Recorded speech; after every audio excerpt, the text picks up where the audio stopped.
My husband Darren brought his secretary Kelly to our family dinner, introducing her as his executive assistant. 2 days later, I sat silently at the head of the boardroom table as the same secretary announced budget cuts to his department. "We'll need to eliminate redundant positions," she said confidently. Darren nodded in agreement, not noticing my nameplate on the door he'd walked past. When I finally spoke, the blood drained from his face as he realized who now controlled his career. The crystal glasses clinked too loudly in the awkward silence of our dining room. Before we jump back in, tell us where you're tuning in from, and if this story touches you, make sure you're subscribed, because tomorrow I've saved something extra special for you. My mother, ever the perfect hostess, kept the conversation flowing, despite the tension crackling between me and the unexpected guest at our table. "And how long have you been working with Darren, Kelly?" my mother asked, delicately cutting her roast beef. "Almost 2 years now," Kelly replied, her smile practiced and professional. "Though the last 6 months have been particularly productive." The way her eyes flickered to my husband did not escape my notice. Neither did the way he shifted in his chair, suddenly very interested in rearranging his potatoes. "Stephanie doesn't mind that I brought Kelly," Darren interjected, not bothering to look at me. "We have a major presentation tomorrow, and the Jefferson account is crucial to the department's growth strategy." "Of course," I said, taking a measured sip of wine. "The Jefferson account. You've mentioned it before." Frequently, in fact. Usually as his excuse for late nights at the office and missed anniversaries over the past 6 months. "Kelly has been instrumental in putting together the pitch," Darren continued, his hand briefly touching hers before quickly retreating. The gesture was small, easily dismissed as accidental, but I had become an expert at noticing these moments. "I'm sure she has," I replied evenly. My father cleared his throat, exchanging a glance with my mother. They both knew what I knew, though Darren remained oblivious. "So, Stephanie," my father said, changing the subject, "how was your trip to Chicago?" "Productive," I answered, echoing Kelly's choice of word. "The board was quite receptive to my presentation." "Board?" Darren perked up, finally looking at me. "What board?" For 10 years of marriage, my husband had shown minimal interest in my career. I was, in his mind, a middle manager at a financial consulting firm. Competent enough, but not ambitious like him. Not on track for leadership like him. Not deserving of the same respect he demanded for himself. "Meridian Global's board of directors," I explained, watching confusion flicker across his face. "Why would you be presenting to them?" he asked, his tone suggesting I'd misspoken. "Stephanie was asked to interview for a senior position," my father said, unable to contain his pride despite our agreement to keep things quiet until the official announcement. "Oh," Darren said dismissively, turning back to Kelly. "The Jefferson portfolio has potential annual billings of nearly $7 million. My father's jaw tightened almost imperceptibly. My mother touched his hand in a silent request for patience. "What?" Darren didn't know. What his self-absorption had prevented him from discovering was that Meridian Global had just acquired Westbrook Financial, the company where he'd worked for the past 8 years. The company where he'd recently been promoted to regional director, a position he'd leveraged to hire Kelly despite her questionable qualifications. And what Darren certainly didn't know was that after 6 months of confidential negotiations and interviews, I had been appointed as Meridian's new CEO. As dinner continued, the conversation drifted to safer topics. My mother's charity work, my father's golf game, the unseasonably warm weather. I contributed just enough to appear engaged. While my mind worked through tomorrow's strategy, Darren and Kelly occasionally exchanged glances they thought were subtle, their knees touching under the table when they thought no one was watching. When dessert was served, my mother's famous apple tart, I excused myself from the table.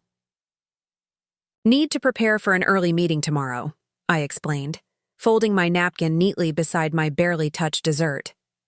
"Don't wait up," Darren called after me, not bothering to turn around. Kelly and I will be finalizing the presentation details. Might be a late one. I paused at the doorway, looking back at the tableau. My husband leaning slightly toward his secretary, my parents exchanging concerned glances, the remnants of our family dinner scattered across the table. "Good luck with your presentation," I said. "I have a feeling tomorrow will be quite revealing for everyone." In the guest bedroom, I'd been sleeping there for weeks, though Darren hadn't seemed to notice.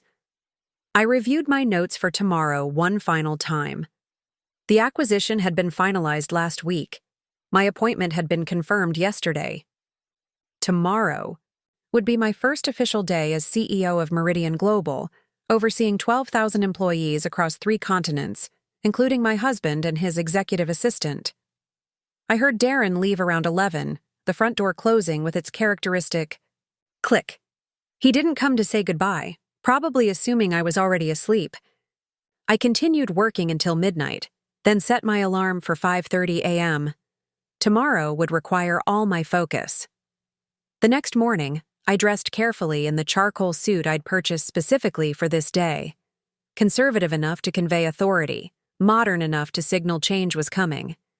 I left before Darren returned home, leaving only a note saying I had an early meeting. The drive to Meridian's headquarters took 30 minutes, giving me time to mentally prepare for the day ahead. At 6:30 a.m., I nodded to the security guard who recognized me from the previous month's visits. The executive floor was quiet, most senior staff not expected for another hour or two. I used this time to review personnel files and department restructuring plans one final time. By 8:45 a.m., my new office had been arranged to my specifications. The large mahogany desk positioned to face the door rather than the window, family. Photos conspicuously absent, credentials and awards prominently displayed.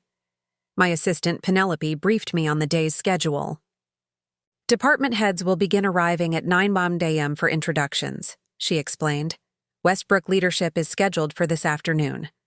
"And Regional Director Wellington?" I asked, using Darren's title and surname as I would for any executive. Penelope consulted her tablet. 3:15 p.m., with his executive assistant. "Perfect," I replied. "Please ensure there are no interruptions during that meeting." The morning proceeded as expected.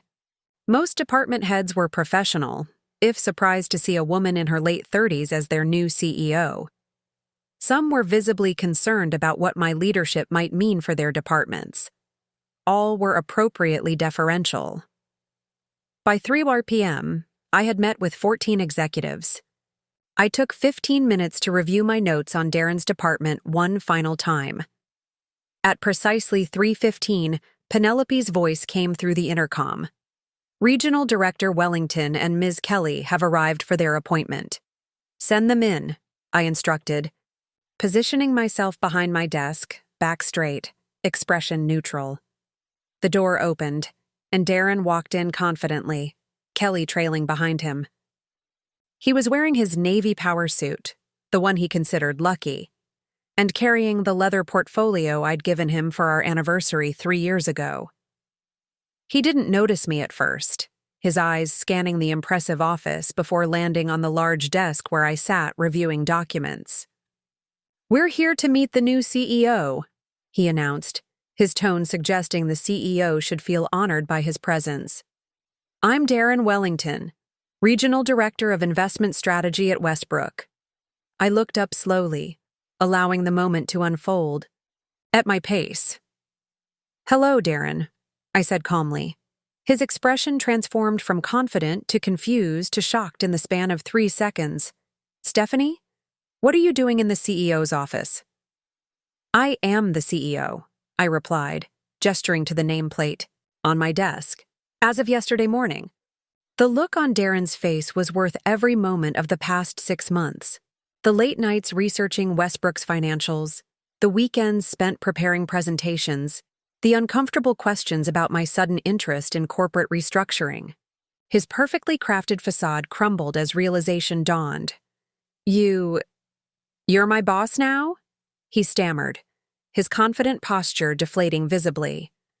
I'm everyone's boss now. I corrected him calmly. Preparing and narrating this story took us a lot of time, so if you are enjoying it, subscribe to our channel. It means a lot to us. Now back to the story. Please, both of you, sit down. We have the quarterly restructuring to discuss. Kelly sank into a chair immediately, her survival instincts clearly sharper than my husband's. Darren remained standing, his mind visibly racing to process this new reality. Restructuring? He finally managed, color slowly returning to his face. But our department is exceeding targets. The Jefferson account is projected to bring in $7 million. Yes, I finished for him. I've reviewed the projections. They're optimistic. Too optimistic, according to our risk assessment team. I slid a folder across the desk. Inside was a detailed analysis of Darren's department, including performance reviews, budget allocations, and personnel decisions for the past 2 years. You'll find some concerning patterns highlighted, I continued, my voice measured and professional. Particularly regarding recent hires and resource allocation. Kelly shifted uncomfortably in her seat, her perfectly manicured nails suddenly fascinating to her. Darren still hadn't moved to take the folder. I don't understand, he said, his voice finding some of its characteristic confidence. Why didn't you tell me about any of this? About Meridian? About the acquisition? The question contained multitudes. Why didn't you tell me about your new job? Why didn't you warn me? How could you ambush me like this? I considered him for a moment. This man I had lived with for a decade, who had gradually dismissed my career, as secondary to his who had brought his mistress to my parents' house last night. Why would I asked simply. You never asked. Something in my tone finally penetrated his shock. He sat down slowly, reaching for the folder with a hand that wasn't quite steady. This is a mistake, he said, flipping through the pages without really seeing them. There must be some misunderstanding.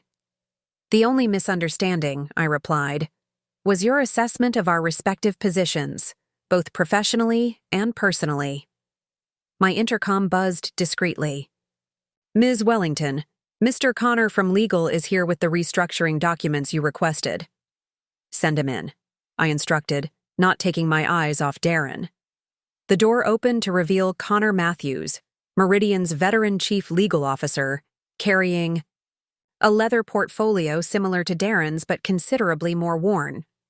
At 62, Connor had guided Meridian through 3 decades of growth and acquisitions. His presence lent gravity to any meeting. Mr. Wellington, Ms. Miller. Connor nodded to them before taking the seat beside my desk. I have the documents you requested, Ms. Wellington. Thank you, Connor, I said, accepting the portfolio. We were just discussing the redundancies identified in Mr. Wellington's department. Connor's expression remained professionally neutral, though I detected a flicker of sympathy as he glanced at Darren. Unlike my husband, Connor had recognized my potential from our first meeting 6 months ago. The board has approved the restructuring plan, Connor explained to Darren. As you know, acquisitions often necessitate organizational changes to eliminate overlapping functions. Darren straightened in his chair, his business instincts finally overriding his personal shock. My department has the highest growth rate. At Westbrook, surely that counts for something. Growth without proper oversight is just risk, I countered, opening Connor's portfolio. Your department expanded by 37% last year, while your compliance reviews dropped by 22%. That's not sustainable. Kelly finally spoke, her voice carefully modulated to project competence. I've been implementing new efficiency protocols that reduce the need for traditional compliance reviews. It's all documented in our quarterly reports. Yes, I've reviewed those protocols, I said. They're innovative but untested. Meridian has stricter compliance standards than Westbrook. We'll need to realign your department accordingly. I removed a document from the portfolio and placed it before me. This brings us to the immediate changes. Effective today, all executive. Assistants with less than 3 years' experience and without relevant degrees will be reassigned to administrative pools. Kelly paled visibly. Her resume had claimed a business degree from Wellesley College, a credential that our background check had discovered was fabricated. Furthermore, I continued, all department heads will undergo a 90-day evaluation period. Those meeting Meridian's leadership standards will retain their positions. Those who don't, I let the implication hang in the air. Darren finally found his voice again. This is personal, he accused, his tone hardening. You're using your position to punish me for what, exactly? I interrupted, my gaze unwavering. Please, enlighten us. Connor shifted slightly beside me, a subtle reminder of the professional environment. Darren glanced at him, then at Kelly, whose wide eyes clearly communicated a warning to tread carefully. For not taking your career seriously enough. Darren amended, opting for a safer grievance. This isn't about you, Darren, I said, though we both knew otherwise. This is about Meridian's future. The board expects me to optimize operations and eliminate redundancies. I'm simply doing my job. I slid the document across the desk. You have 2 options. Option 1. Accept a position as senior analyst, reporting to the new director of investment strategy, whom we'll be bringing in from our Chicago office. Option 2. A severance package, generous by industry standards. And Ms. Miller? Darren asked, his concern for his assistant suddenly paramount. We'll be meeting with HR after this to discuss her options, I said evenly. Her situation is different from yours. The implications hung in the air. Falsifying credentials was grounds for immediate termination at Meridian. The only reason I hadn't mentioned it explicitly was professional courtesy, and the knowledge that Darren's humiliation would be more complete if he discovered it later. Connor cleared his throat. I should mention that both options include standard non-disclosure and non-disparagement clauses. Meridian values discretion during transitions. Darren stared at the document, the reality of his situation finally sinking in. I need time to consider my options. Of course, I replied. You have until the end of the week. In the meantime, you'll both report to Paige Morris, who will be overseeing your department during the transition. As if on cue, the intercom buzzed again. Ms. Morris has arrived for her 4 p.m. appointment. Perfect timing, I said, rising from my chair to signal the meeting's end. Connor will walk you through the paperwork, and I'll introduce you to Paige. Darren and Kelly stood, visibly shell-shocked. I couldn't help adding, oh, and Darren, don't wait up tonight. I'll be working late. The irony of using his own excuse against him wasn't lost on anyone in the room. 3 weeks earlier, I had forgotten my laptop charger at the office and returned after hours to retrieve it. The executive floor was deserted, but a sliver of light escaped from under Darren's door. I approached quietly, not wanting to interrupt if he was on a call. She has no idea, I heard Kelly whisper, her voice intimate in a way that made my stomach clench. Once the Jefferson deal closes, we'll have enough leverage to restructure the entire department. Darren's laugh, low and conspiratorial, was one I'd never heard before. Dad's retirement was the opening we needed. The old man finally stepped aside, and now the board is practically begging me to take over his accounts. I froze, hand suspended, mid-knock. Through the partially open door, I saw Kelly perched on my husband's desk, her skirt hiked inappropriately high, her fingers tracing patterns on Darren's chest as he stood between her knees.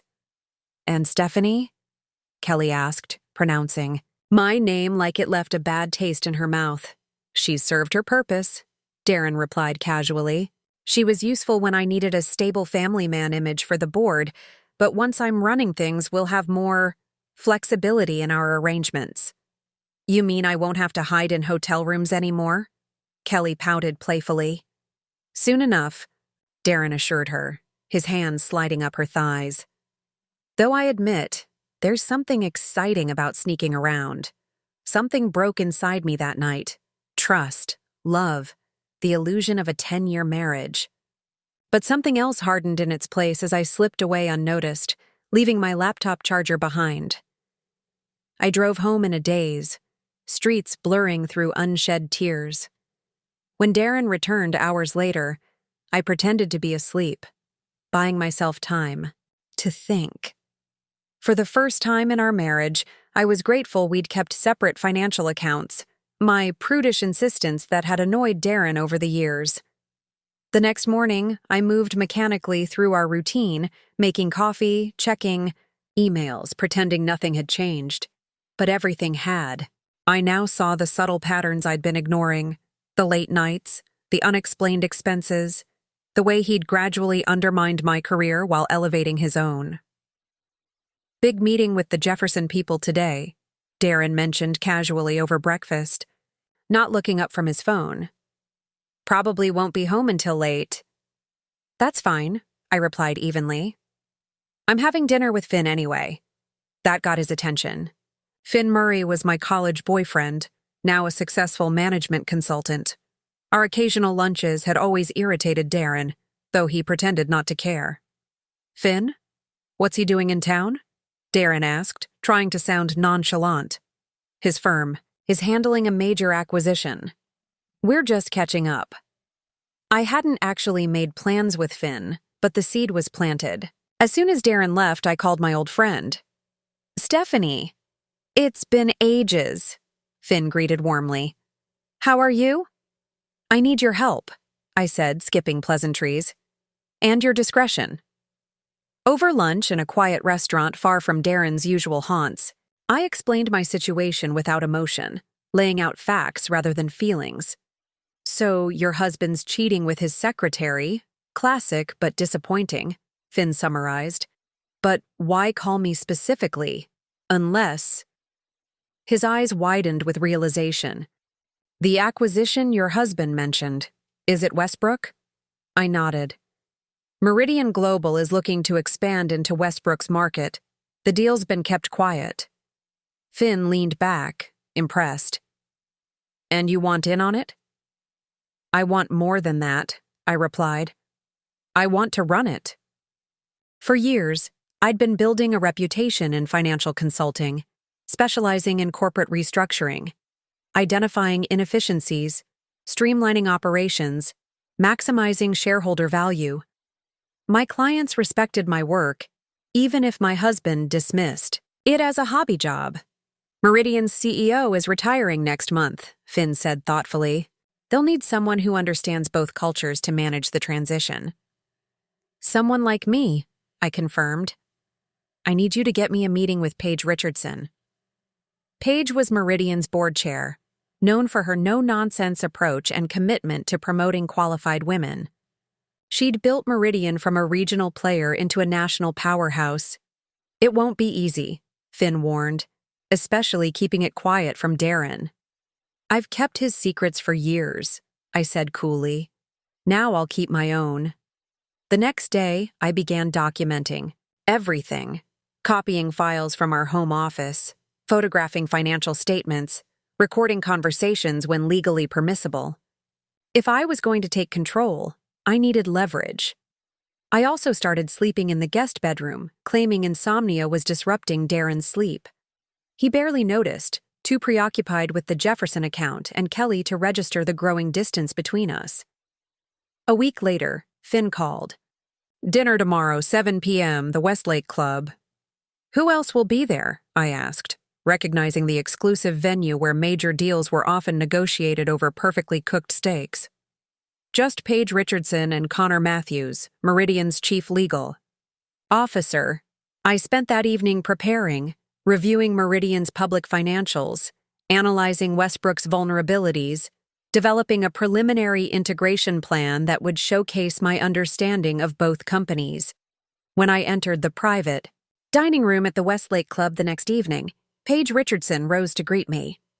In her mid-60s, she exuded the quiet confidence of someone who had broken glass ceilings without making a show of the shattered pieces.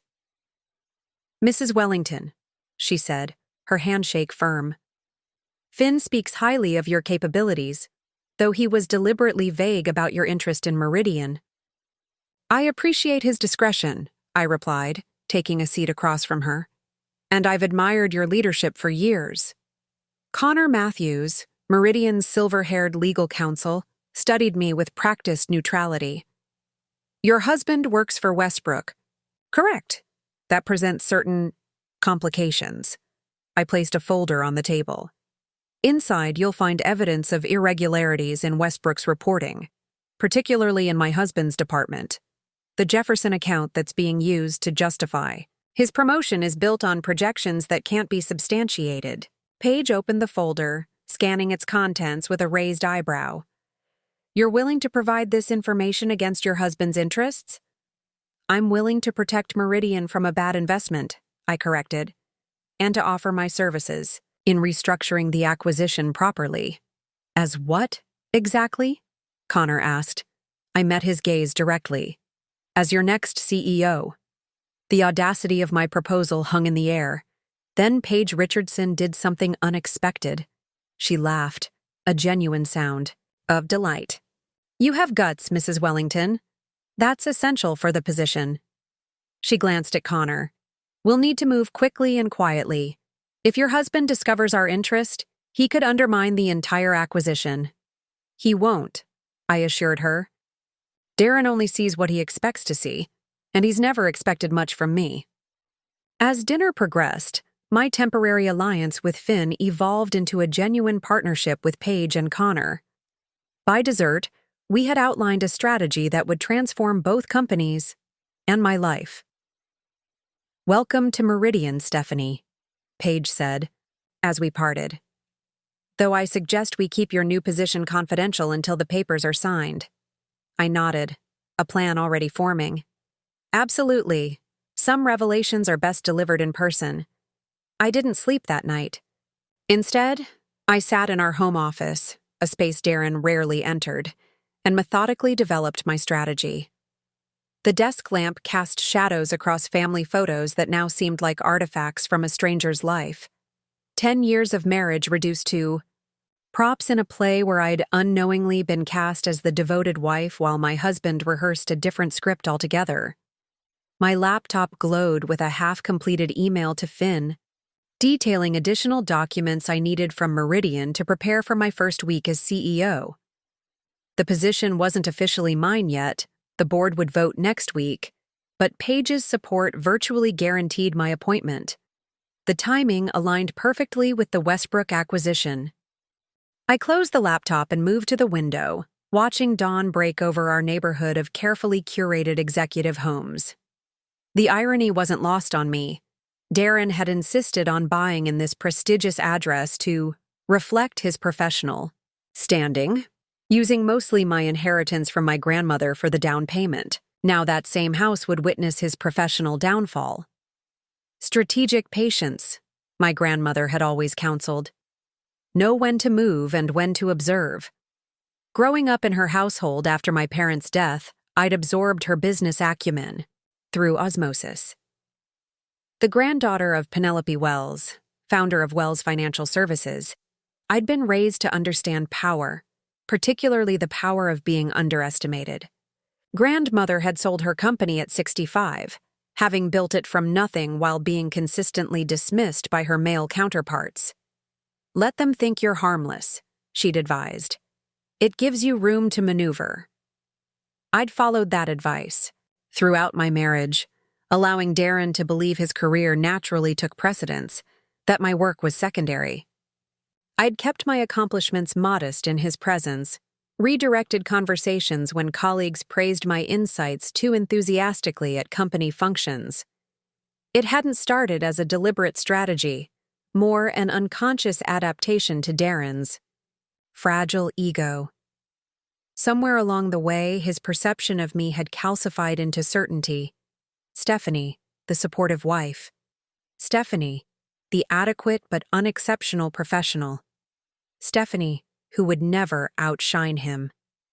I heard Darren's alarm from the master bedroom, followed by the shower running.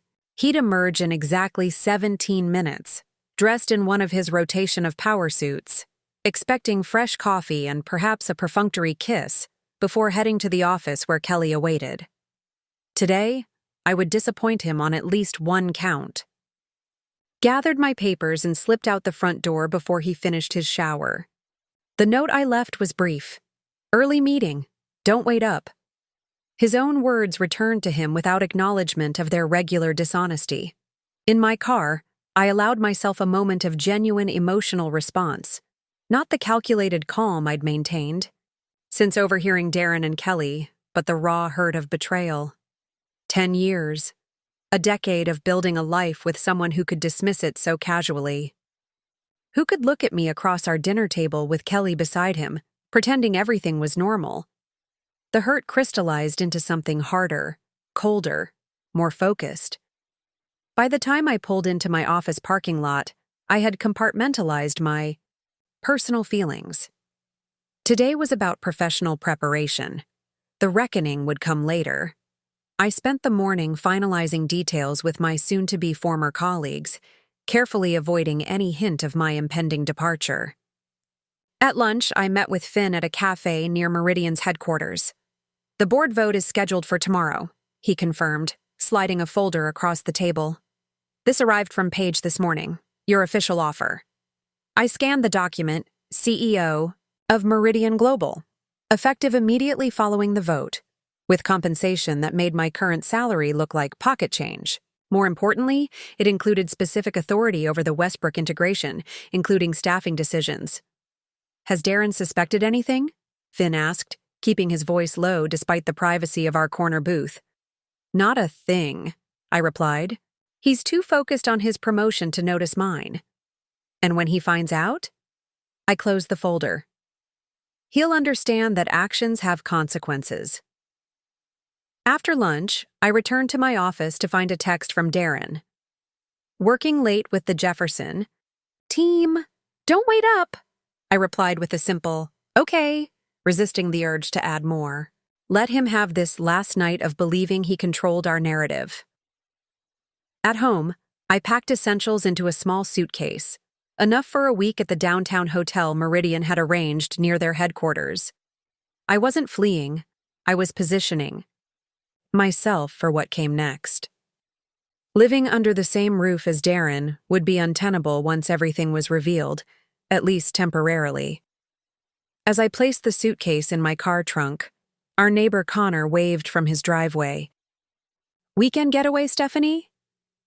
Just a work trip, I called back with a practiced smile. Connor and his wife Paige had been our neighbors for 5 years. They'd hosted us for barbecues, celebrated holidays together. I wondered briefly how they'd react when neighborhood gossip inevitably reached them. The Wellington marriage imploding spectacularly alongside Darren's career.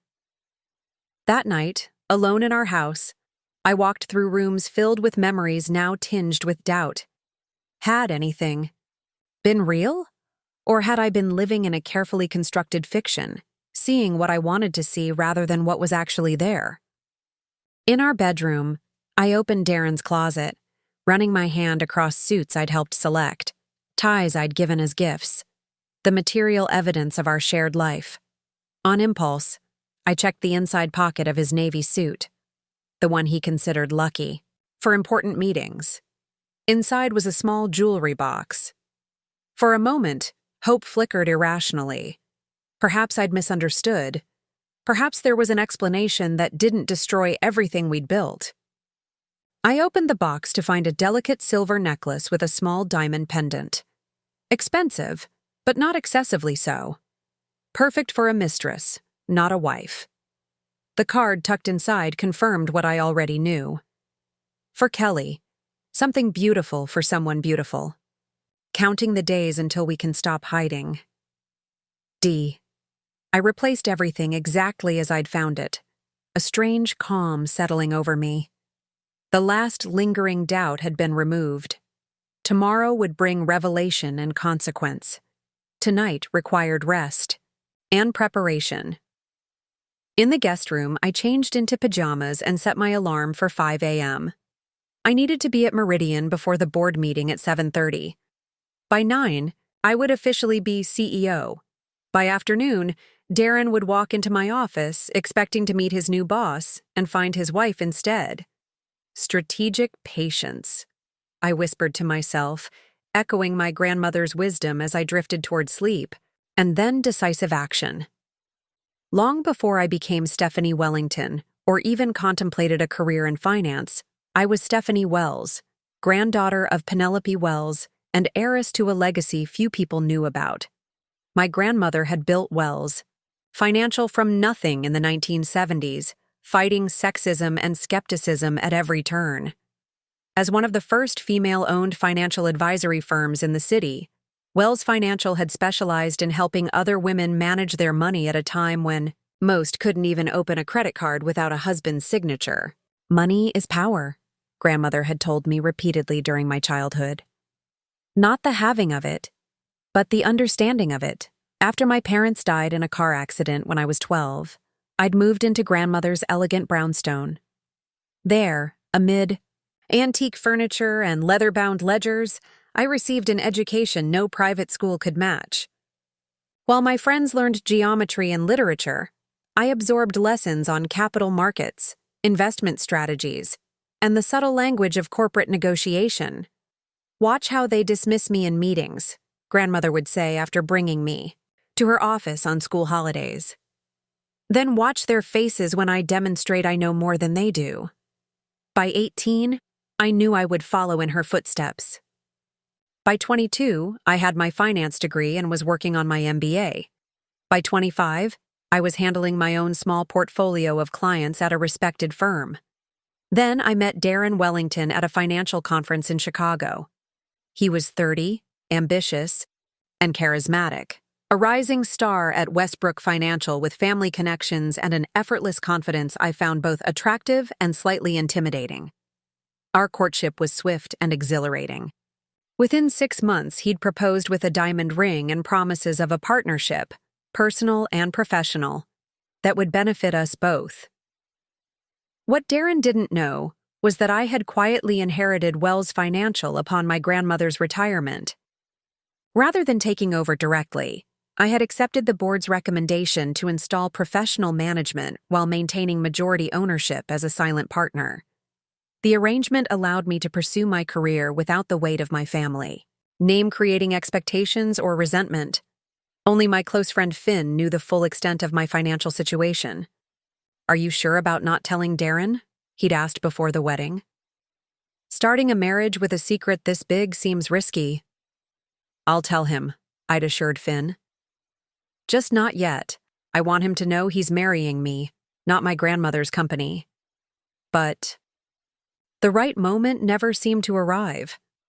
Early in our marriage, Darren had made dismissive comments about trust fund babies who hadn't earned their positions.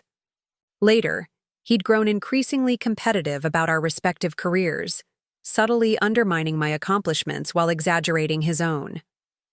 By our 3rd anniversary, I had decided to maintain my privacy indefinitely. My grandmother, still sharp, at 82, had approved. "Men like Darren need to feel superior," she'd observed during one of our monthly lunches. "Your success threatens him. Your inheritance would devastate him." So I'd played the role of supportive wife, maintaining a separate but successful career path that never quite overshadowed his. I'd offered insights when asked, connections when needed, and occasional capital infusions disguised as family money when opportunities arose. The most significant of these had come 5 years into our marriage when Darren needed investors for a new division he was creating at Westbrook. I'd provided $200,000 through a shell company grandmother had established years earlier, becoming an anonymous limited partner in a venture my husband considered exclusively his achievement. That investment had helped launch the division that now included the Jefferson account, the same account he was using to position himself for promotion, while conducting an affair with Kelly. The irony wasn't lost on me. My money had inadvertently funded the vehicle for my own betrayal. 3 years ago, grandmother had passed away at 87, leaving me as the sole heir to her considerable estate and complete control of Wells Financial. By then, maintaining My financial privacy had become second nature. Darren knew I'd inherited some money and property, but I deliberately downplayed the amount while moving the bulk into trusts and investment vehicles outside his awareness. What I hadn't anticipated was Meridian Global's interest in expanding their market share through strategic acquisitions. 6 months ago, they had approached Wells Financial, not knowing its connection to me, about a potential partnership. The synergy between Wells' boutique advisory services and Meridian's broader financial operations was compelling. During initial discussions, it became clear that Meridian was also considering Westbrook Financial, my husband's employer, as another potential acquisition target.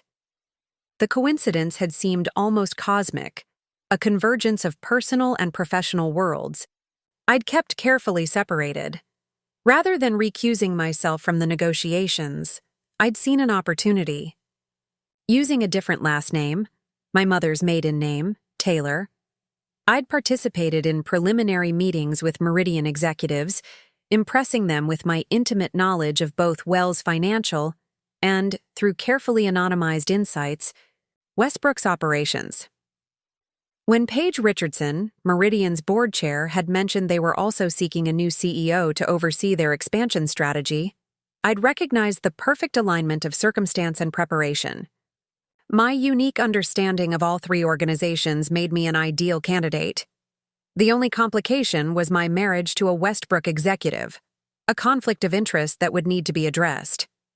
If I were to pursue this position, I'd asked Paige during a private dinner, how would you handle the Westbrook acquisition, particularly regarding existing leadership? Performance reviews would be standard, she'd replied. We retain the best talent and restructure where necessary. No special treatment, regardless of connections. Her eyes had narrowed slightly. Why do you ask? That night, I'd made my decision. I would pursue the Meridian CEO position as Stephanie Taylor, revealing my Wells Financial connection, but temporarily withholding my relationship to Darren Wellington. Once the board approved my appointment, I would disclose the potential conflict of interest, but recuse myself from direct decisions regarding his position. What I hadn't anticipated was discovering Darren's affair with Kelly before my appointment was finalized. That changed everything. The professional courtesy I'd planned to extend no longer seemed warranted. As I prepared for tomorrow's board vote, I reviewed the careful compartmentalization I'd maintained throughout my life. Wells heiress, anonymous investor, supportive wife, ambitious professional. For the first time, all aspects would converge in a single moment when Darren walked into my office tomorrow afternoon. The thought brought not anxiety, but a strange sense of relief. The masks were coming off. The strategic patience my grandmother had taught me was about to yield its dividend. We don't need lazy people like you, Darren said, his voice cold and unfamiliar. Beside him, Kelly maintained a professional facade, but the triumph in her eyes was unmistakable. The boardroom scene unfolded in its entirety, every excruciating detail now crystal clear in the harsh fluorescent lighting of Meridian's executive floor.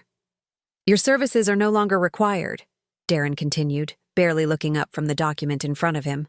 Kelly will oversee the implementation of your suggestions for the Jefferson account with appropriate modifications. The subtext was clear. My work would be claimed as Kelly's, just as my husband had been. I studied the faces around the table, some avoiding eye contact, others watching with nervous anticipation. The department heads Darren had invited to witness my professional execution had no idea they were instead about to observe his. We're streamlining operations, Kelly added, sliding a folder across the polished conference table. The severance package is generous considering your contributions. I didn't touch the folder.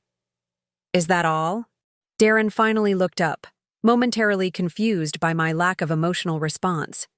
He'd expected tears, perhaps, or anger, something that would confirm his narrative of me as unstable and unprofessional. My calm demeanor clearly unsettled him. Security.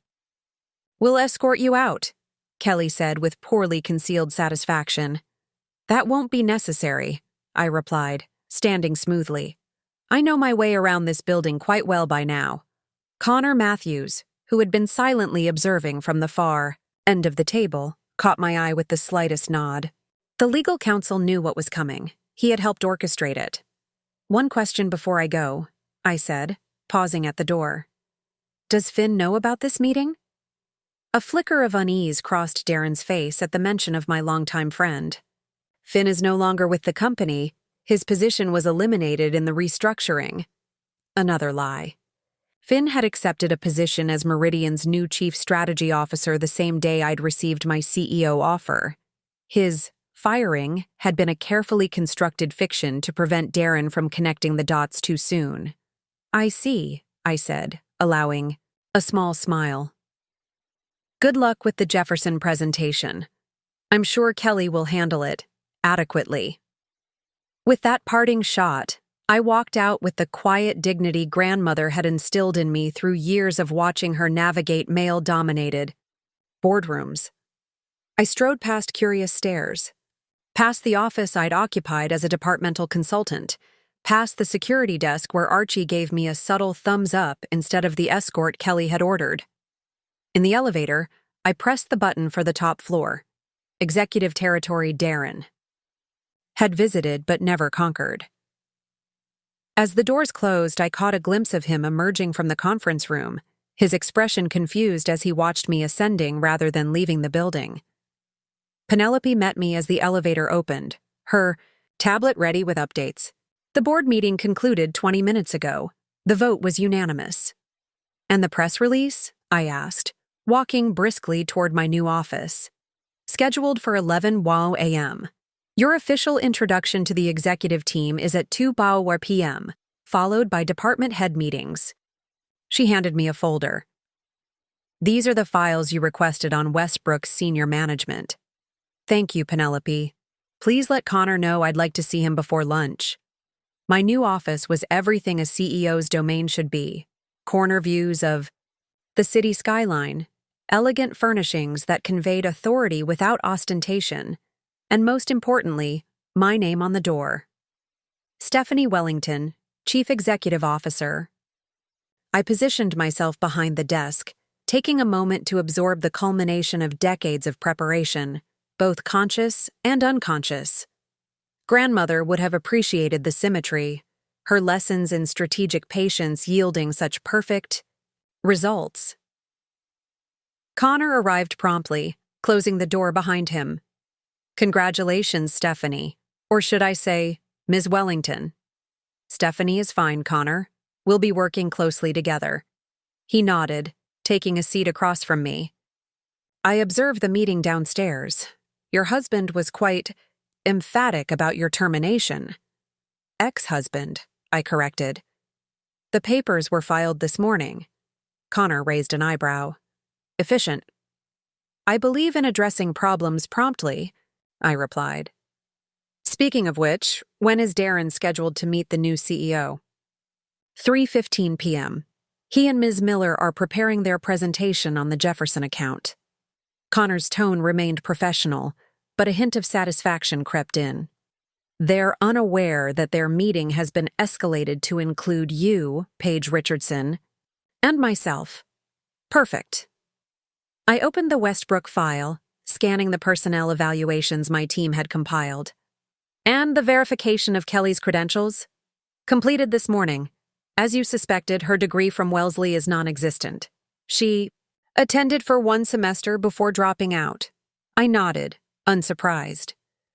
"Grounds for immediate termination under both Westbrook and Meridian policies." "Indeed." Connor hesitated. "There's something else you should know. The Jefferson account projections your husband presented to the board last month? They're substantially inflated. Our analysts found discrepancies suggesting deliberate manipulation of the numbers." This gave me pause. Professional misconduct crossed a line beyond personal betrayal. "How severe?" "Severe enough to constitute fraud if it can be proven he knew the projections were false when he presented them." Connor placed another folder on my desk. "This contains the evidence we've gathered so far." I felt a momentary pang of something like sympathy for Darren. He had always prioritized appearance over substance, taking shortcuts to achieve the success he felt entitled to. Now, those shortcuts would cost him everything. "Thank you, Connor. I'll review this before the meeting." After he left, I spent the next hour preparing, not just for the confrontation with Darren, but for the leadership role I'd officially assumed today. The merged organization would need clear direction and decisive action to navigate the transition. At 1:45 p.m., Penelope buzzed my intercom. "Ms. Richardson has arrived for the executive team introduction. Please send her in, and have the team assemble in the main conference room." Paige Richardson entered with the confidence of someone who had built a financial empire from the ground up. At 65, she conveyed authority without effort, her silver hair cut in a practical bob, her tailored suit a statement of professional precision. "The board is extremely pleased with your appointment," she said, extending her hand. "Particularly after learning about your connection to Wells Financial. Penelope Wells was a legend in this industry. She taught me everything I know," I acknowledged. "Though I suspect today's lesson wasn't one she anticipated." Paige's eyes sparkled with understanding. "Personal and professional reckonings happening simultaneously. That's either cosmic justice or extraordinary planning." "Perhaps a bit of both," I admitted. "Shall we meet the team?" As we walked to the conference room, Paige lowered her voice. "Your husband's department is problematic beyond the Jefferson account. The acquisition team found several instances of questionable hiring practices and misallocated resources." "I'm aware," I replied. "The situation will be addressed this afternoon." The executive introduction went smoothly, my new colleagues responding well to the clear vision I outlined for Meridian's expansion. Only one question hinted at the drama unfolding beneath the professional surface. "How will you handle conflicts of interest regarding Westbrook personnel decisions?" asked the CFO, clearly aware of my marriage to a Westbrook executive. "With complete transparency and appropriate recusals where necessary," I responded. Though I should note for the record that my marriage has recently ended, eliminating one potential conflict. The subtle murmurs that rippled through the room confirmed that today's events would provide fodder for corporate gossip for months to come. I didn't mind. In my experience, a certain mystique enhanced leadership authority in the early days. As the meeting concluded, I checked my watch. 2:55 p.m. 20 minutes until Darren would walk into my office, expecting to meet his new boss. 20 minutes until the masks came off completely. At precisely 3:15 p.m., Penelope's voice came through the intercom. "Regional Director Wellington and Ms. Miller have arrived for their appointment." "Please send them in," I instructed, positioning myself behind my desk, back straight, expression neutral. I heard them before I saw them. Darren's confident voice, explaining something to Kelly in the hallway, their footsteps approaching my door. The nameplate would be their first clue, but in my experience, people rarely noticed such details when focused on important meetings. The door opened, and Darren walked in with the same self-assured stride he'd used in the boardroom earlier.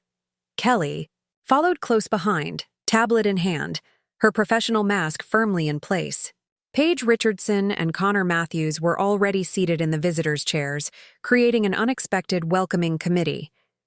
Darren hesitated briefly at seeing the board chair and chief legal officer, but quickly recovered. "Ms. Richardson, good to see you again. I wasn't aware you'd be joining us." His eyes moved past them to where I sat behind the desk, and everything stopped. For 3 long seconds, he simply stared, his brain struggling to reconcile what he was seeing. "Stephanie," he finally managed, "what are you doing in the CEO's office?" "I am the CEO," I replied calmly, gesturing to the nameplate on my desk. "As of this morning." The color drained from Darren's face as realization dawned. Behind him, Kelly's eyes widened in alarm, her gaze darting between me and the exit as if calculating her chances of escape. "This isn't possible," Darren said, his voice hollow.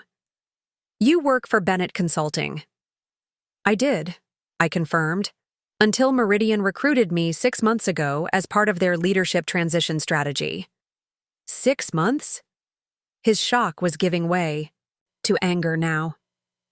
You've been planning this for 6 months and never said a word? Much like you never mentioned your relationship with Kelly, I replied evenly. We all have our secrets, it seems. Kelly took an instinctive step backward, but Connor's subtle shift to block the door discouraged any hasty departure. Please. Both of you, sit down, Paige instructed with the authority of someone accustomed to being obeyed. This meeting is still happening, just with some adjusted parameters. Darren sank into a chair, visibly struggling to process this reversal of fortune. Kelly perched on the edge of her seat, poised for flight. I believe some context might be helpful, I said, opening a folder on my desk. Especially regarding how we arrived at this particular moment. I removed a document, the original certificate of ownership for Wells Financial, bearing my grandmother's name and signature. 35 years ago, Penelope Wells founded what would become one of the most respected boutique financial firms in the region. What most people didn't know was that she created it after being passed over for partnership at Westbrook Financial, the 7th female candidate rejected in as many years. Darren's eyes fixed on the document, recognition slowly dawning. Wells? Financial? Your grandmother was that Penelope Wells? The very same, I confirmed. When she died 3 years ago, I inherited controlling interest in the company. A fact I chose not to share with you for reasons that have become increasingly obvious. 6 months ago, Paige continued seamlessly, Meridian approached Wells Financial about a potential acquisition.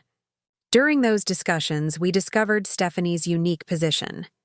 Intimate knowledge of Wells' operations, an understanding of Westbrook's culture through her marriage to you, and impressive credentials in her own right. Connor leaned forward, slightly.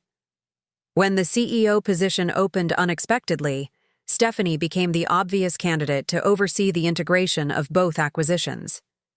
Darren's expression hardened as the pieces fell into place.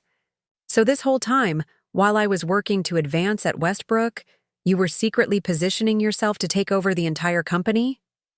No, I corrected him. I was building my career independently, maintaining the separate identity my grandmother established for me. The opportunity with Meridian emerged organically through my work at Wells. The timing was fortuitous. Fortuitous? Darren's laugh was bitter. You've been lying to me for our entire marriage. About your family, about your finances, about everything. Have I? I asked quietly. Or did you simply never bother to ask?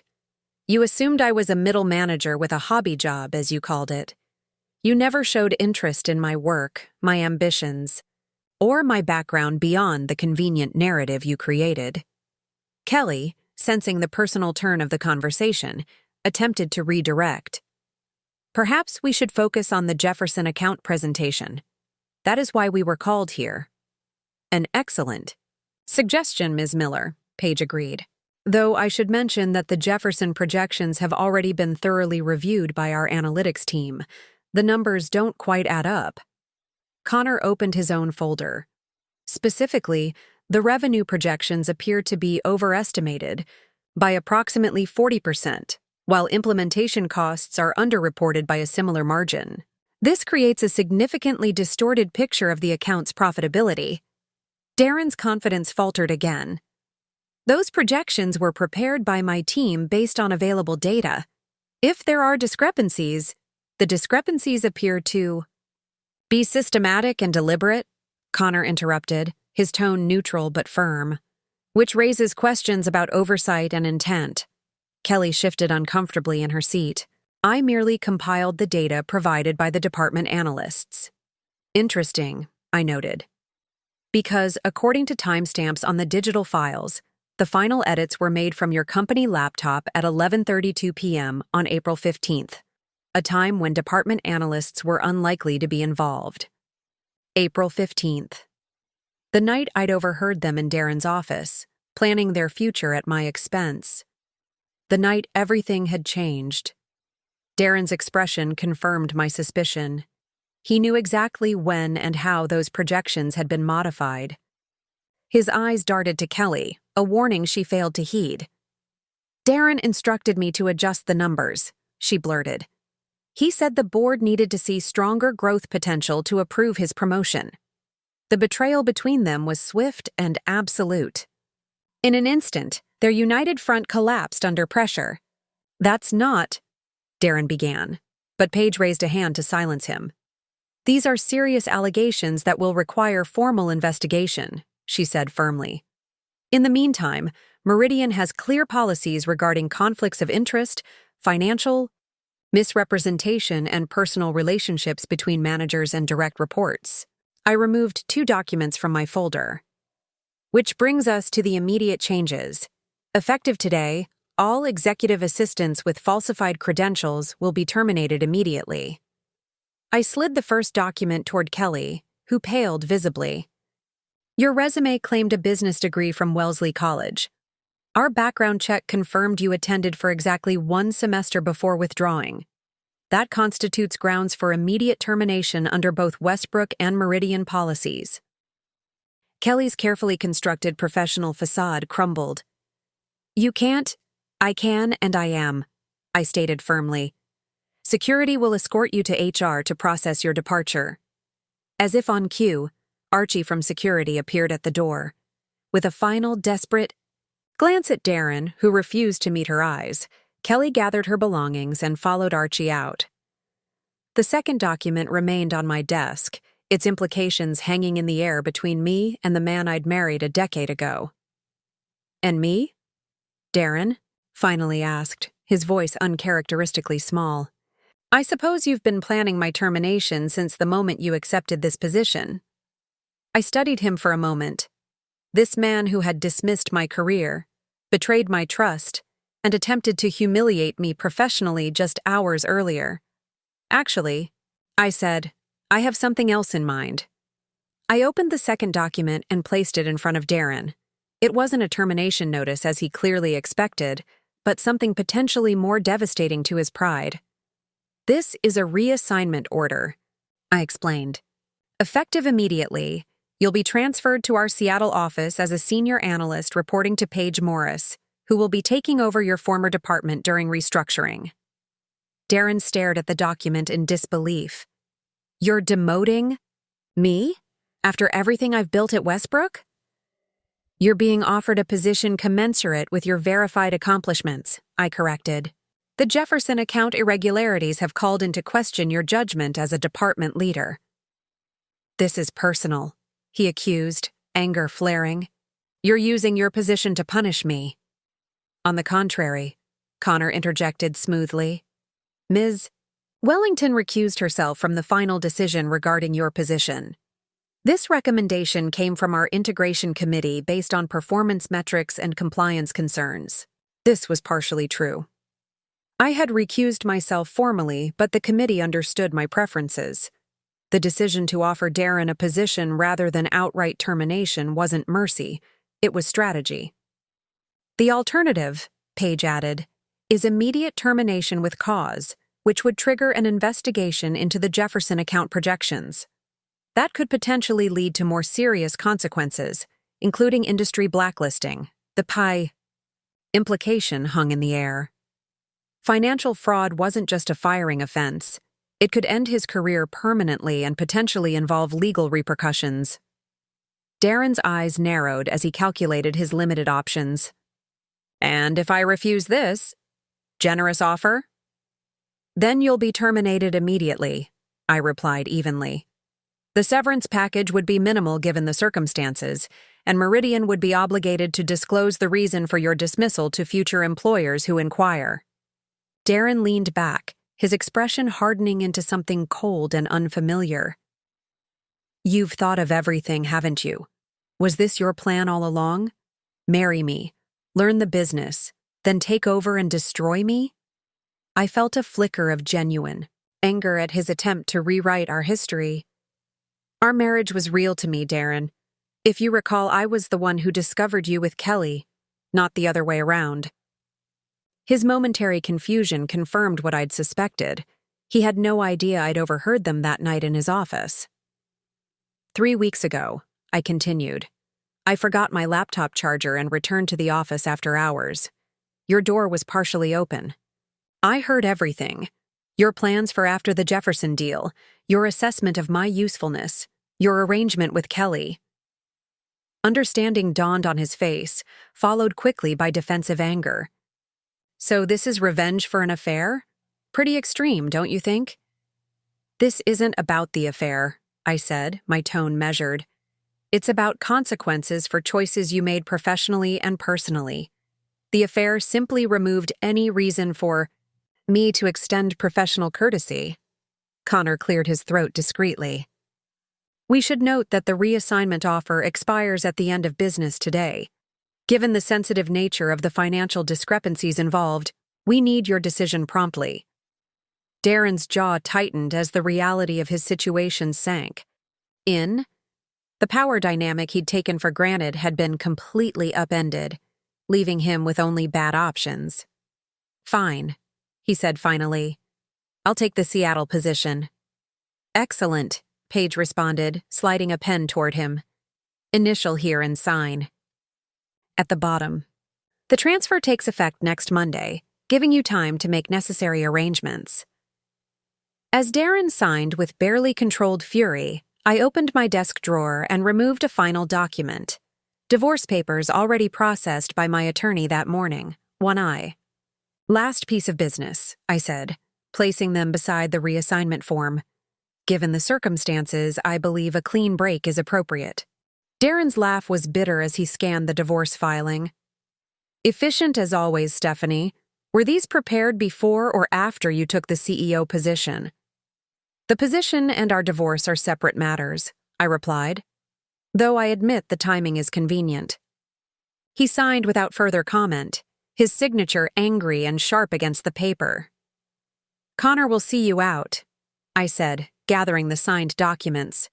HR will contact you tomorrow with relocation details. As Darren stood to leave, a flicker of his old confidence returned. You know, you're more like your grandmother than I realized, ruthless when necessary. Thank you, I replied sincerely. That's the highest compliment you could give me. After Darren and Connor left, Paige remained, studying me with newfound respect. That was impressively handled. 10 years of marriage taught me exactly how to manage Darren, I said, allowing myself a small smile. His pride would never let him refuse the position, even at a lower level. Termination would have made him a martyr in his own mind.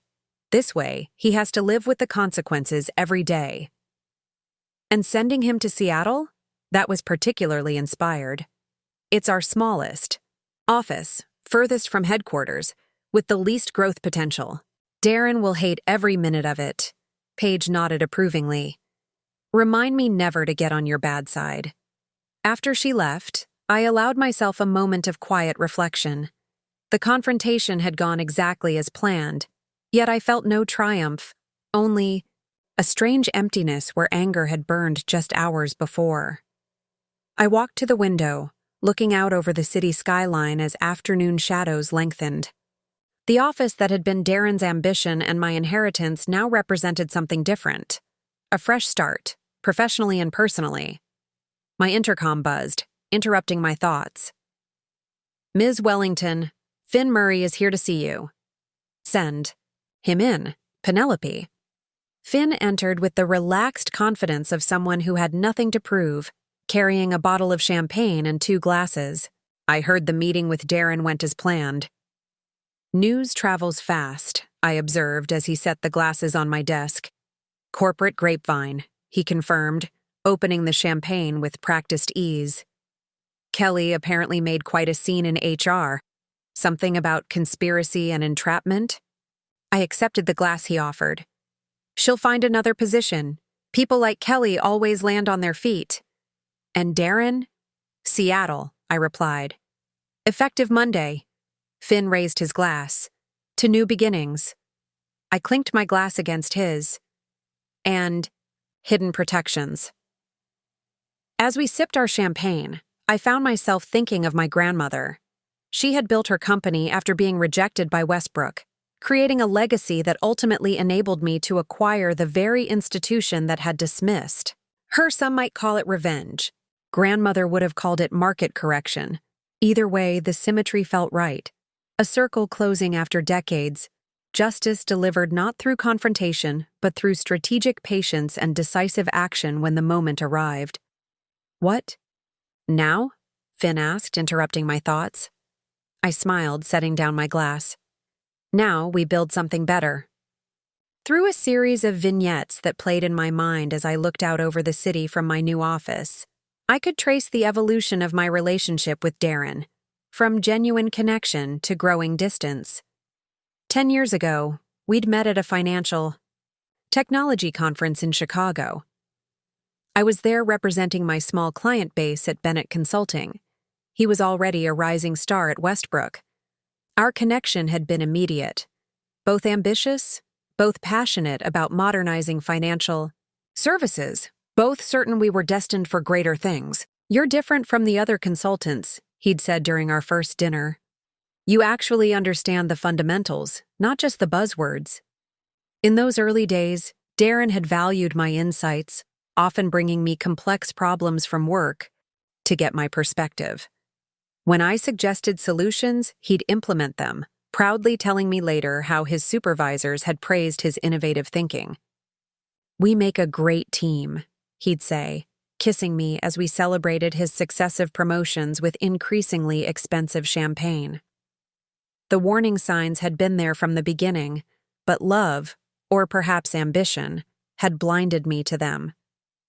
The way he gradually began presenting my ideas as his own, the subtle dismissals when I achieved my own successes, the increasingly frequent suggestions that I should consider a less demanding career track once we decided to have children. "You're already doing so well at Bennett," he'd say when I mentioned pursuing a director-level position. "Why stress yourself with more responsibility?" Our wedding had been lavish, Darren's preference, not mine. I'd wanted something intimate. He'd insisted on impressing his business associates and family connections.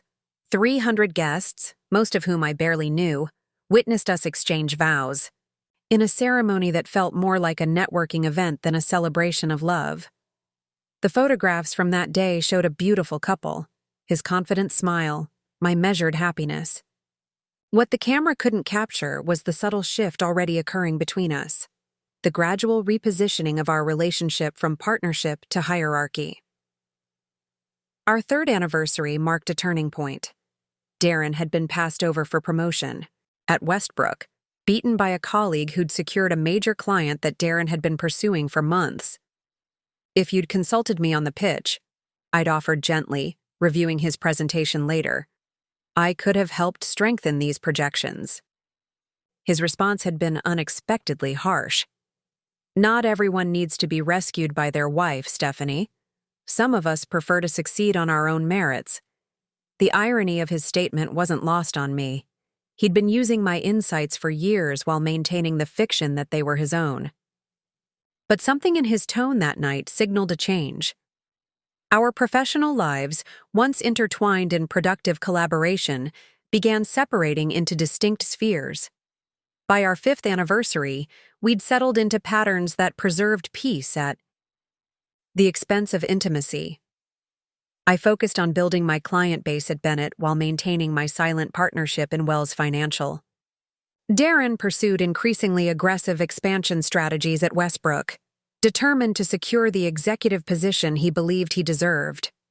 When he needed additional investment for his new division, I'd arranged the funding through one of my grandmother's old shell companies, allowing him to believe it came from an anonymous venture capital group impressed by his business plan. "I told you I'd make it without nepotism or connections," he'd said proudly after securing the financing. "Pure merit and vision." I'd smiled and congratulated him, understanding that his ego required this fiction. The truth, that his success, was built partially on my capital and completely on my silence about my contributions, would have been intolerable to him. After my grandmother's death, our relationship cooled further. Darren expressed appropriate sympathy, but showed little interest in my grief or the responsibilities I'd inherited. When I mentioned receiving some property and investments from her estate, he'd nodded distractedly, too preoccupied with a potential promotion to inquire about specifics. "We should use some of that inheritance to renovate the kitchen," was his only substantive response. "The outdated countertops are killing our home's value." The distance between us grew, measured not in arguments but in absence, of curiosity, of mutual support, of shared dreams. We became two individuals occupying the same space rather than partners building a life together. I couldn't pinpoint exactly when Kelly had entered the picture. She'd been hired as Darren's executive assistant approximately 2 years ago, shortly after he finally secured the regional director position he'd coveted for so long. Initially, I'd thought nothing of his frequent mentions of her efficiency and organizational skills. Kelly managed to reschedule the entire quarterly review in under an hour, he'd report over dinner. "She's exactly what I needed to maintain momentum." Gradually, dinner conversations about Kelly increased, while actual dinners with me decreased. Late nights at the office became routine, always justified by important projects that couldn't wait. Until morning. Weekend work sessions grew more frequent, always framed as necessary sacrifices for his career advancement. I wasn't naive, but I was patient, perhaps too patient. I noticed the signs but chose to focus on my own path forward rather than confronting what was increasingly obvious. Part of me had already begun detaching from the relationship, recognizing that its foundation had eroded beyond repair. The night I overheard them in Darren's office simply confirmed what I'd suspected for months. Their affair wasn't just personal. Betrayal. It was the culmination of a pattern established years earlier. Darren had always valued people based on their usefulness to his ambitions. I had outlived my usefulness in his eyes. Kelly represented a newer, more advantageous alliance. What neither of them realized was that I had been preparing for this moment my entire life. Not the specific betrayal, but the necessity of standing on my own strength when partnerships failed. My grandmother had taught me to build layers of protection, to maintain independence even within commitments, to always have options beyond the obvious path. As I finalized the acquisition strategy for Meridian in the weeks following my discovery of their affair, I wasn't driven by vengeance, but by opportunity. The convergence of personal betrayal and professional opening provided perfect clarity. The compartmentalization I'd maintained throughout our marriage, keeping my true financial status and professional capabilities hidden, had become unnecessary. It was time to step fully into my own power, without apology or accommodation. The why. Morning after Darren and Kelly left my office in disgrace, I arrived at Meridian headquarters before sunrise. The building was nearly empty, just security and a few ambitious analysts preparing for early meetings.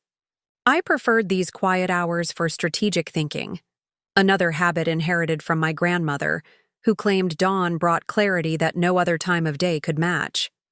My new office still felt foreign, though Penelope had already arranged it to my specifications. Photographs of my parents and grandmother sat on a side table, not prominently displayed but present as silent witnesses to this pivotal moment in our family's legacy. I opened my laptop and reviewed the integration plan I'd developed for merging Westbrook's operations into Meridian's structure. The document represented weeks of careful analysis, identifying redundancies, recognizing talent worth retaining, and mapping a path forward that would maximize strengths while minimizing disruption. What I needed now was a trusted team to execute this vision. Darren's department would require immediate attention. His leadership style had created a culture of corner-cutting and favoritism that would undermine Meridian's values if left unchecked. Paige Morris was already positioned to take over, but she would need deputies untainted by association with the previous regime. I pulled up personnel files, focusing on mid-level managers at both Westbrook and Meridian, who had demonstrated integrity and competence despite being overlooked for promotion. These would be my allies in reshaping the organization, people who understood the business but hadn't benefited from the broken system. At 7:30 a.m., Finn arrived with coffee and bagels, part of our morning ritual during major projects. You look surprisingly well-rested for someone who just executed a corporate and personal coup, he observed, settling into the chair across from my desk. Decisive action is energizing, I replied, accepting the coffee gratefully. And I slept better last night than I have in months. I spoke with Connor this morning. Apparently Darren signed everything without calling an attorney. Pride before prudence, as usual. I nodded, unsurprised. He's always believed he could handle any situation through sheer force of personality. That confidence served him well until yesterday, and Kelly? Already trying to spin her departure as a voluntary resignation. She called Archie from security this morning, asking him to provide a reference that omits the circumstances of her termination. Finn raised an eyebrow. Bold move. Predictable, I corrected. People like Kelly always believe rules are negotiable, which is precisely why our first priority is establishing that Meridian operates differently. I shared my screen, showing him the integration timeline I'd developed. Phase 1 begins today. A company-wide announcement about the acquisition and leadership changes, followed by departmental meetings to address immediate concerns. You're not wasting any time, Finn noted, studying the aggressive schedule. Uncertainty breeds anxiety. The sooner everyone understands the path forward, the faster we can rebuild momentum. We spent the next hour refining communication strategies for different stakeholder groups, executives, middle management, frontline employees, clients, and investors. Each required a tailored message that acknowledged concerns while establishing confidence in the transition. At 9 a.m., Connor joined us, bringing the final version of the all-staff announcement. Legal has reviewed everything. We're clear to proceed whenever you're ready. I scanned the document, making minor edits to emphasize continuity for clients while signaling internal change. Send this at 9:30. Schedule departmental meetings beginning at 11 SAUs, starting with Darren's former team. Connor nodded, making notes. How do you want to handle questions about your relationship to Darren? People will inevitably connect the dots. Transparency without detail, I replied. Acknowledge that yes, Darren Wellington is my soon-to-be ex-husband. Yes, he has accepted a position in our Seattle office. No, I did not participate in decisions regarding his role due to obvious conflicts of interest. Then redirect to the broader integration strategy. And if they press for more, personal details? They won't, Finn interjected. Not to her face anyway. Let them speculate, I said with a shrug. Office gossip has a short shelf life. By next week, there will be new rumors to entertain them. As Connor left to finalize the announcement, Paige Richardson arrived for our scheduled strategy session. At 65, she brought decades of experience navigating complex corporate transitions. The board is impressed with your handling of the situation, she said after settling into a chair. Particularly the decision to reassign Darren rather than terminate him outright. It demonstrates maturity and strategic thinking.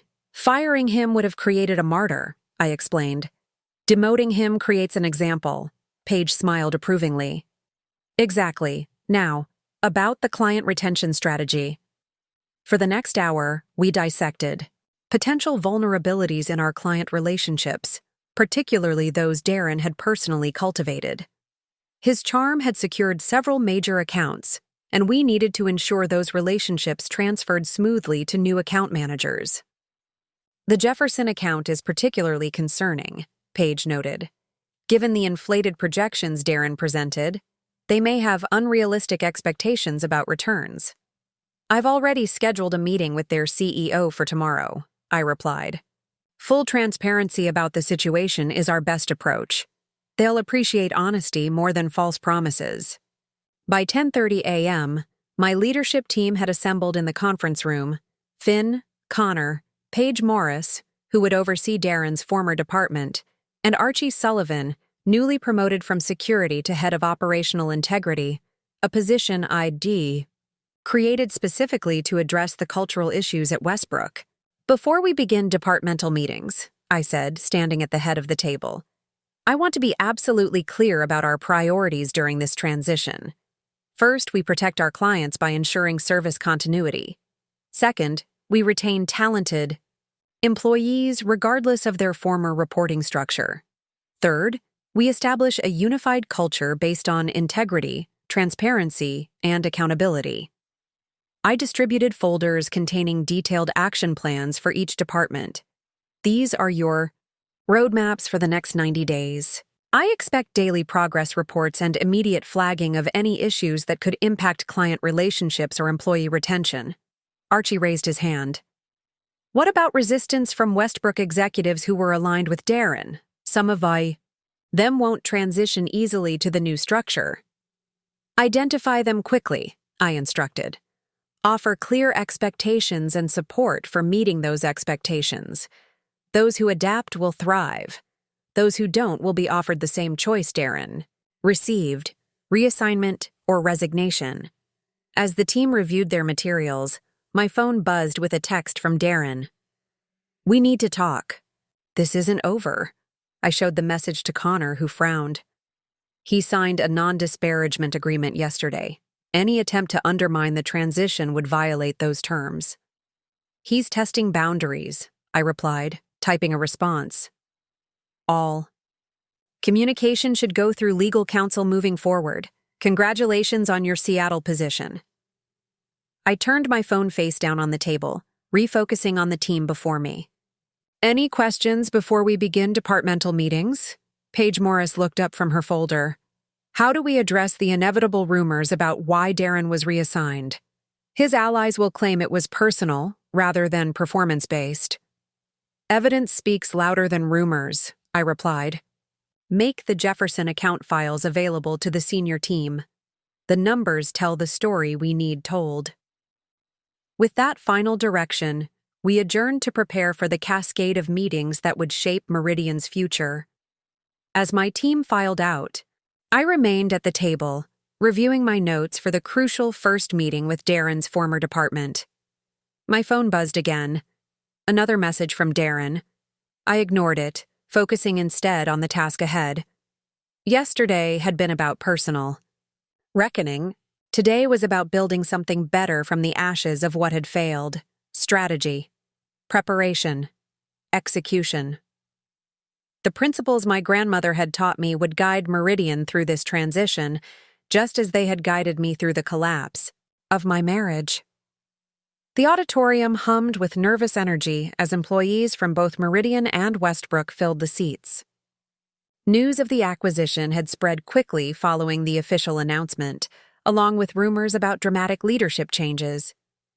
Many Westbrook employees wore expressions of barely concealed anxiety. Meridian staff displayed cautious optimism, mixed with curiosity. I stood backstage, reviewing my notes one final time while Paige Richardson addressed the audience with a brief overview of the acquisition's strategic benefits. Her steady voice carried through the speakers, establishing the tone of calm authority we'd agreed was essential. And now, Paige concluded, I'd like to introduce Meridian Global's new Chief Executive Officer, who will guide us through this transition and beyond. Please welcome Stephanie Wellington. As I walked onto the stage, the applause was polite, but tentative. Most employees from either company had never seen me before today. Those from Westbrook who recognized me looked confused. They knew me only as Darren's wife, occasionally present at company functions but otherwise largely invisible in their professional world. Thank you, Paige, I began, taking position at the podium. Today marks not just the merger of two companies, but the beginning of something stronger than either could have become separately. I outlined the integration timeline, emphasizing, continuity for clients, and growth opportunities for talented employees regardless of their original company. Without mentioning Darren directly, I addressed the elephant in the room. You may have heard that some leadership changes have already taken place. These decisions were based on thorough performance evaluations and alignment with our core values: integrity, accountability, and transparency. These values will guide all decisions moving forward. From the third row, I spotted Archie nodding slightly as I emphasized the new cultural priorities. Beside him, several of Darren's former allies shifted uncomfortably in their seats. Change brings uncertainty, I acknowledged, but it also brings opportunity. In the coming days, each department will meet with transition teams to address specific questions and concerns. My door is open to anyone with ideas for improving our integration process. As the presentation concluded and employees filed out, for department-specific breakout sessions, I noticed a cluster of Westbrook managers huddled in urgent conversation. Their sideways glances in my direction suggested the topic was personal rather than professional. The office grapevine was clearly operating at full capacity. Finn appeared at my side as I gathered my notes. Impressive speech, clear but not threatening, firm but not dictatorial. How's the reception from Darren's former team? Mixed, he replied honestly. Some are relieved. Apparently, his management style had grown increasingly erratic in recent months. Others are loyal and suspicious. One called it a palace coup orchestrated by a vengeful wife. I shrugged, unsurprised. They'll judge based on actions, not rumors. Results matter more than narratives. As we walked toward the executive conference room for the next meeting, Penelope intercepted us with a tablet displaying an email that had just been sent to the entire leadership team. "You should see this immediately," she said, her expression concerned. The email was from Darren, sent from his personal account rather than his company address, which had already been deactivated per protocol. The subject line read, "The truth about Stephanie Wellington." The message itself was brief but pointed. Before embracing Stephanie's leadership, you should know she orchestrated this takeover through deliberate deception and hidden conflicts of interest. Her family connections and secret financial stake in Wells Financial were concealed from Westbrook's board during acquisition discussions. I urge senior leadership to demand full investigation before proceeding further. Supporting documents attached. The attachment was a scatter of financial records showing my inheritance of Wells Financial, public information that anyone could have accessed, though few had reason to connect it to me, given my use of my grandmother's surname in that context. "He's violating his non-disparagement agreement," Connor observed, reading over my shoulder. "This gives us grounds for immediate termination." "No," I replied, surprising both Finn and Connor. "Let him have this tantrum. Responding would only validate his claims and extend the drama." "What about the accusations?" Finn asked. "Some may believe there's a legitimate concern about disclosure."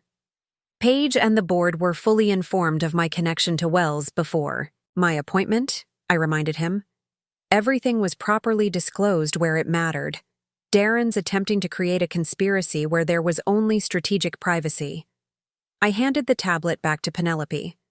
"Monitor responses, but don't engage. If anyone raises concerns directly, refer them to Paige for confirmation that all appropriate disclosures were made during the acquisition process." As we continued to the conference room, I felt a strange sense of liberation. Darren's desperate attempt to undermine me had stripped away the last pretense between us. The power had shifted completely. His email wasn't the desperate act of a betrayed husband, but of a dethroned executive who had finally realized he was no longer the protagonist. In his own story, the curtain had fallen on our marriage. Now the real work began. Darren's attempt to rally opposition through his email fell flat. By mid-afternoon, the message had been acknowledged, but effectively dismissed by most of the leadership team. Paige Richardson had responded with a brief, factual clarification, confirming that all appropriate disclosures had been made during the acquisition and appointment process. The professional response only highlighted the contrast between Meridian's new culture of measured transparency and Darren's emotional outburst. Several Westbrook executives who had initially hesitated to commit to the new structure now approached me after departmental meetings, eager to demonstrate their alignment with the changing tide. As the day progressed, Darren's digital presence grew increasingly desperate. His email to me was filled with accusations and ultimatums. "This isn't over. I've contacted industry journalists about the conflicts of interest. Either reverse my reassignment or prepare for public scrutiny." Connor advised an immediate legal response. "This crosses from personal grievance into potential corporate damage. We should have outside counsel contact him directly." "Not yet," I replied, studying the message. "He's escalating because he's being ignored. Let's see how far he's willing to go before we engage." By late afternoon, Darren had moved from threats to bargaining. His next message struck a markedly different tone. "We should discuss this privately. 10 years of marriage deserves better than corporate warfare. Meet me for dinner, and we can find a resolution that works for both of us." I showed the message to Finn, who shook his head in disbelief. Classic Darren. When intimidation fails, try charm. "It always worked before," I noted. "People yielded when he pushed, softened when he smiled. He's cycling through tactics that have proven successful in the past." I drafted a simple response. "All communication should continue through official channels. Your reassignment details have been finalized with HR." Darren's final message arrived just as I was concluding the day's meetings. No threats, no charm, just raw emotion finally breaking through. "Was any of it real? Did you ever love me? Or was I just part of your grandmother's revenge against Westbrook?" The question caught me off guard, not because it was particularly insightful, but because it revealed how completely Darren had misunderstood our entire relationship. Even now, he saw himself as the victim of an elaborate plot rather than the architect of his own downfall. I closed the email without responding. Some questions didn't deserve answers, particularly when they were designed to reframe accountability as victimhood. As I gathered my belongings to leave, Paige knocked on my open door. Seattle office confirmed Darren arrived this afternoon to review his new position. His assistant reports he spent exactly 12 minutes at his desk before leaving, saying he had urgent personal business to attend to. "He won't accept the position," I predicted. "His pride won't allow it. He'll resign by morning, believing it's somehow a victory to walk away rather than accept demotion." Paige nodded in agreement. "And Kelly?" "Already interviewing at our competitors," I replied. "Archie's friend in security at Landmark Financial spotted her there this morning." Some endings were predictable, even when the beginning had been anything but. By the end of the first week, the corporate landscape had shifted dramatically. As predicted, Darren had resigned rather than accept the Seattle position, sending a terse email to HR that cited irreconcilable differences with current leadership. Kelly had secured a position at Landmark Financial, presumably without disclosing the circumstances of her departure from Westbrook. With the most visible antagonists removed from the equation, I could focus on building the alliances necessary for successful integration. This began with identifying employees from both companies who shared my vision for a more ethical, transparent organization. My first recruit was Penelope Wright, a brilliant analyst from Westbrook who had been repeatedly passed over for promotion, despite consistently outperforming her male colleagues. Darren had dismissed her as too cautious when she raised concerns about the Jefferson account projections. "I need someone who understands Westbrook's internal dynamics but isn't compromised by the previous culture," I explained, offering her a position as Director of Integration Strategy. "Someone who values accuracy over expediency." Penelope accepted immediately. "I've been waiting 5 years for leadership that understands the difference between ambitious projections and fictional ones." Next came Connor's recommendation. Paige Morris from Meridian's compliance department who had developed innovative audit protocols that identified potential problems before they became actual violations.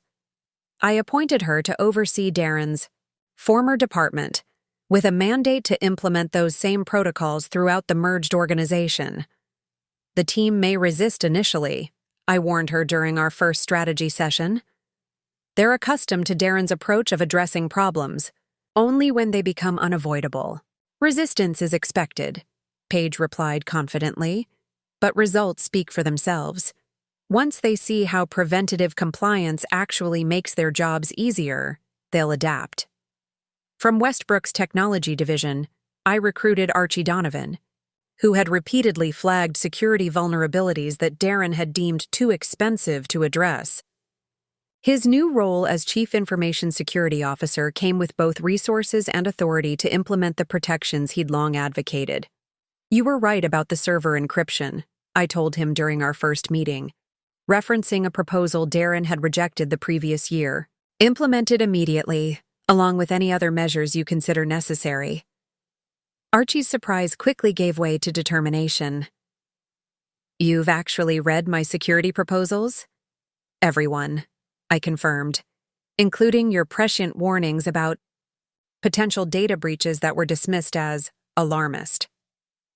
By week's end, my core team consisted of 12 executives, 7 from Meridian and 5 from Westbrook, each selected for both competence and character.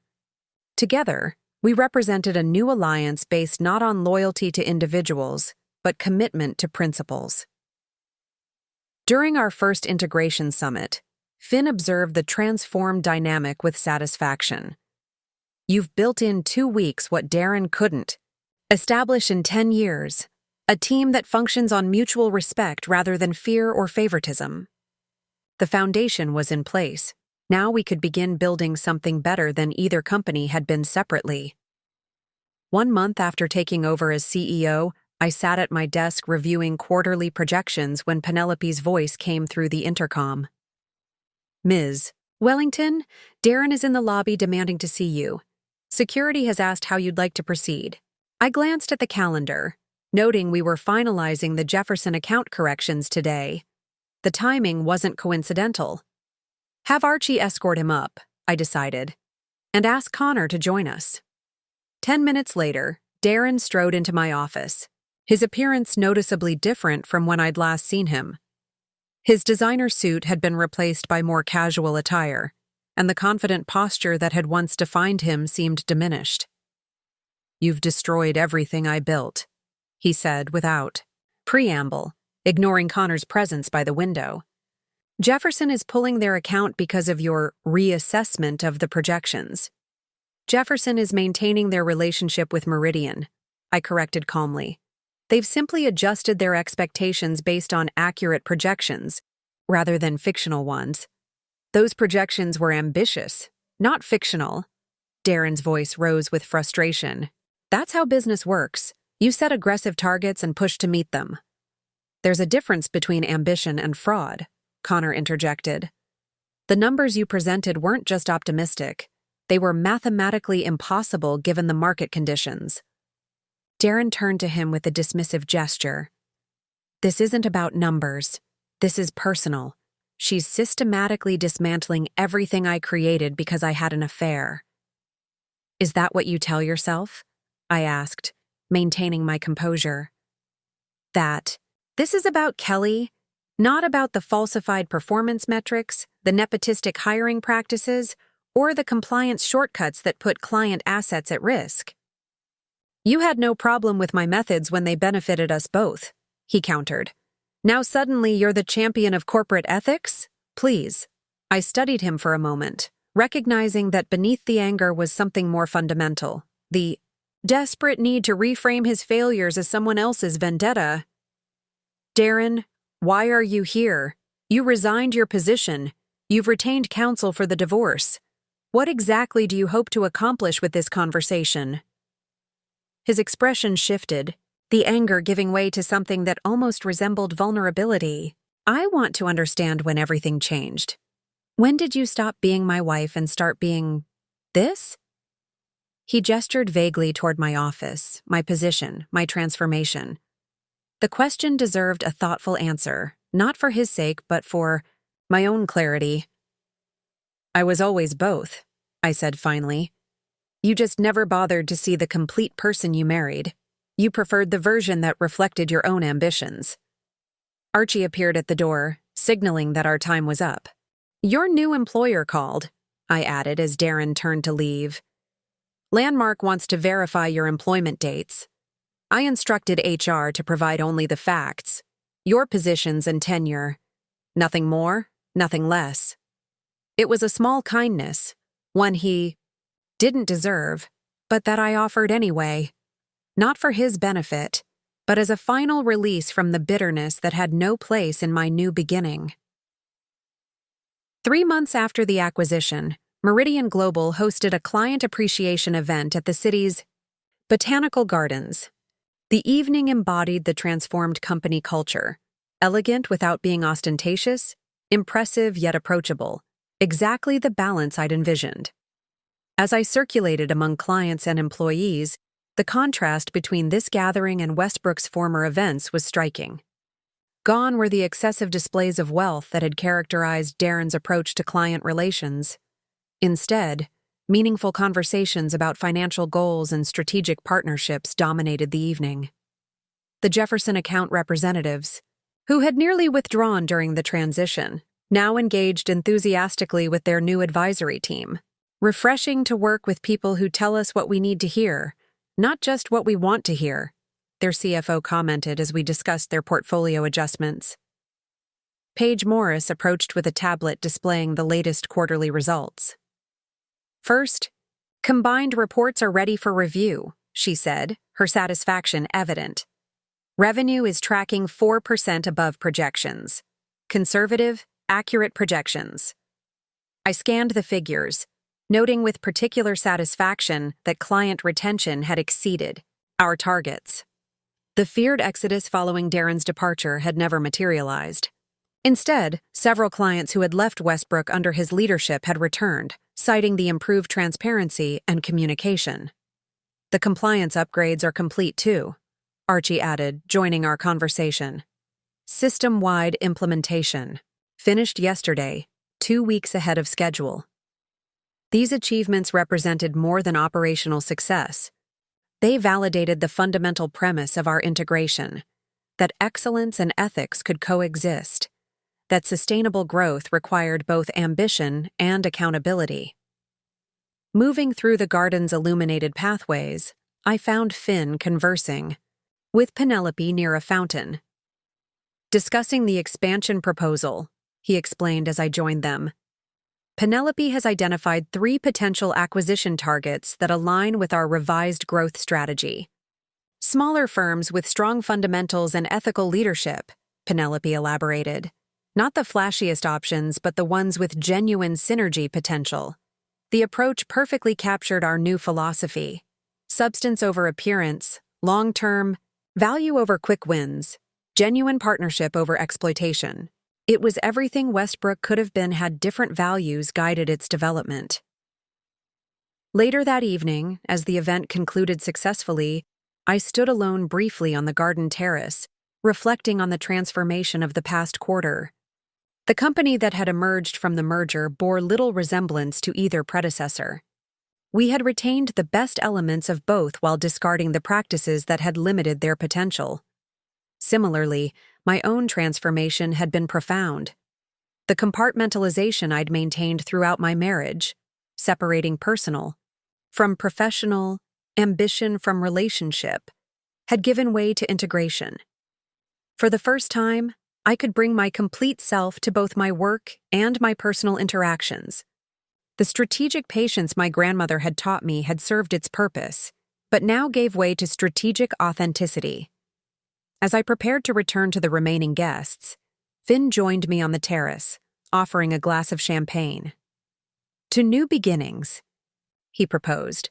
I raised my glass in agreement. And to building something better. Up next, you've got 2 more standout stories right on your screen. If this one hit the mark, you won't want to pass these up. Just click and check them out. And don't forget to subscribe and turn on the notification bell so you don't miss any upload from us.